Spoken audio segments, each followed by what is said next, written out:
Assalamu alaikum everyone. Welcome to my YouTube channel Infotainment by Ishfaq. आज हम programming fundamental का बड़ा अहम लेक्चर डिस्कस करने जा रहे हैं which is about algorithms and the flow charts. Let's start our lecture. Okay. A typical programming task can be divided into two phases: problem solving phase and the implementation phase. Produce an ordered, now I will explain what is problem solving phase. Produce an ordered sequence of steps that describe solution of problem. मतलब जब भी हम किसी problem के बारे में बात कर रहे हैं तो जो एक सीक्वेंस है उस प्रॉब्लम को हल करने का, वो जो हम डिफाइन करते हैं वो हम प्रॉब्लम सॉल्विंग फेज में करते हैं. This sequence of steps is called an algorithm.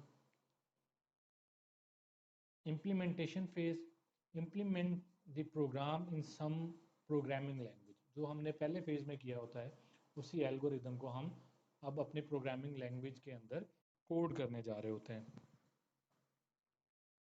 Okay, here are some steps in problem solving. First, produce a general algorithm. We can say it as pseudocode.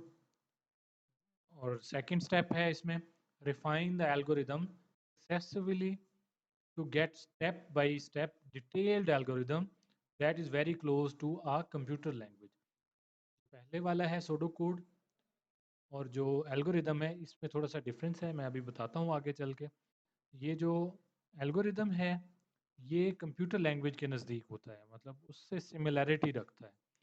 जहाँ pseudo code की बात है, is an artificial and informal language that helps programmers develop algorithm. Pseudo code is very similar to everyday English. तो हम जो रोज़ English बोल रहे होते हैं सूडो कोड उससे सिमिलर होता है, और जो एल्गोरिदम्स होते हैं ये कंप्यूटर की जो लैंग्वेज है यानी कोडिंग जो है उससे नज़दीक तर होता है.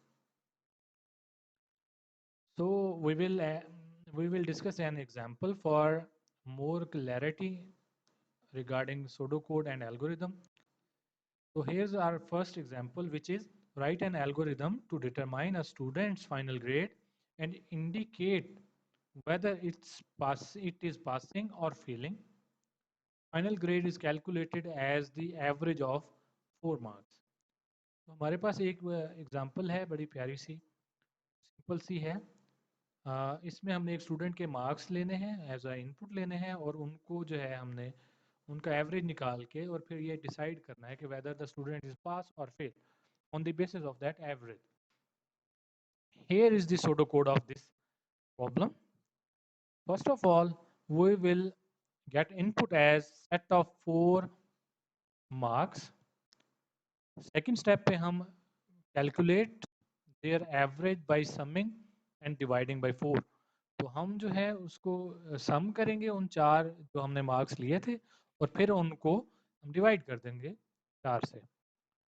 तो इससे हमें एवरेज मिल जाएगी उस तमाम मार्क्स की. एवरेज इज बिलो 50 तो print fail, else print pass. मतलब अगर वो 50 से कम है उसके एवरेज उसकी एवरेज तो देन वो फेल हो जाएगा, अगर ज़्यादा है तो वो पास हो जाएगा.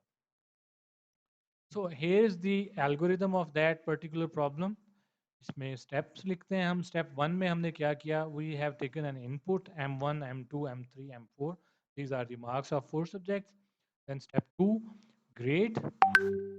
एंड इसमें जो है ये देखें, एक तरफ हम सम कर रहे हैं और उसको फिर डिवाइड कर रहे हैं 4, और फिर हमारे पास ये एरो आ रहा है, छोटा सा एरो बता रहा है कि ये जो इससे हमें रिजल्ट मिला है वो हमने स्टोर करवाना है किस में, ग्रेड में.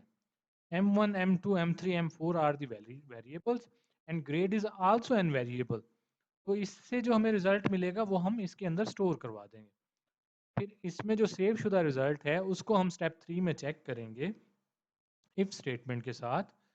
If grade is less than 50 then print fail, else print pass.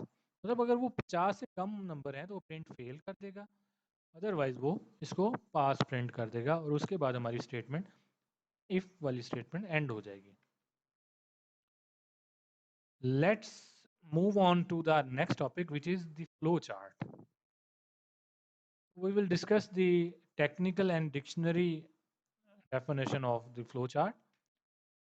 Schematic representation of a sequence of operations as in a manufacturing process or computer program. ये बेसिकली हमारे पास एक स्कीम होती है कि हम उस प्रॉब्लम को किस तरह सॉल्व करने जा रहे हैं. तो ये उसकी हम रिप्रेजेंटेशन, वो सीक्वेंस और ऑपरेशंस की एक रिप्रेजेंटेशन दे रहे होते हैं फ्लो चार्ट में. ये इसकी वो डेफिनेशन है जो डिक्शनरी से ली गई है. और इसकी टेक्निकल डेफिनेशन ये होगी, अ graphical representation of sequence of operations in an information system और प्रोग्राम. किसी भी सिस्टम और प्रोग्राम में जो ग्राफिकल रिप्रेजेंटेशन होगी उन सीक्वेंसेस की और ऑपरेशंस की, वो जो है फ्लो चार्ट कहलाएगी. तो इसको फर्दर डिस्कस करते हैं. Information system flow chart show how data flows from source document through the computer to the final distribution to the user. तो ये सारा वो डिफाइन करेगा कि वो उसका डाटा का फ्लो क्या है, कहाँ से डाटा शुरू हो रहा है और कहाँ पे एंड हो रहा है और दरमियान में कौन कौन से ऑपरेशंस परफॉर्म किए जा रहे हैं. Program flowchart show the sequence of instruction in a single program or subroutine. Different symbols are used to draw each type of flowchart. काफी सारे सिंबल्स होते हैं, वो हम आगे जाके देखते हैं अभी. तो flowchart shows logic of an program, मतलब किसी भी काम को करने की एक लॉजिक होती है ना. तो इस तरह जो हम प्रोग्राम सॉल्व करने जा रहे हैं तो उसकी भी एक हमारे जहन में लॉजिक होगी. तो वो जो है shows logic of N algorithm, जो भी एल्गोरिदम होगा हमारा उसकी लॉजिक को रिप्रेजेंट करेगा. ये emphasize individual steps and their interconnection. जो तमाम स्टेप होंगे उन सिंपल स्टेप्स जो हैं सारे जो हैं उनको डिफाइन करते हैं हम इसमें, उसकी रिप्रेजेंटेशन होती है और उनके आपस में जो इंटरकनेक्शंस होते हैं हर एक फेज के, वो हम उसमें इंटरकनेक्शन को भी एलेबोरेट करते हैं. एग्जाम्पल कुछ इस तरह होगी, control flow from one action to the next. मतलब एक एक्शन से दूसरे नेक्स्ट एक्शन पे जब हम जा रहे हैं तो उसके दरमियान वाला जो फ्लो है वो हम इसमें डिफाइन करते हैं. Here are some interesting symbols which are used to create an flow chart. First one is the oval shape. In oval shape, it denotes the beginning or the end of program. Parallelogram denotes the input operation, मतलब कोई भी input होगी तो वो इस shape के symbol में हम add करेंगे. Rectangle denotes a process to be carried out, e.g. addition, subtraction, division, whatever the operation is.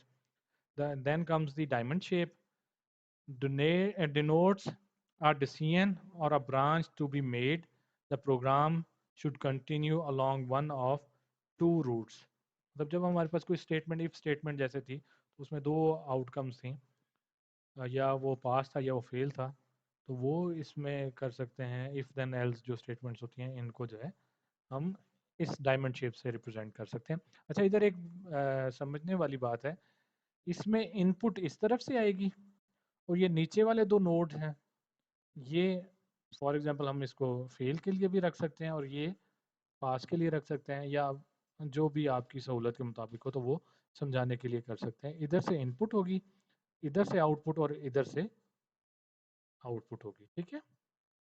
Then comes the shape hybrid shape, denotes an output operation. कोई भी आउटपुट ऑपरेशन जो होगा वो इसमें डिफाइन किया जाएगा. उसके बाद फिर हमारे पास आता है ये फ्लो लाइन. ठीक है.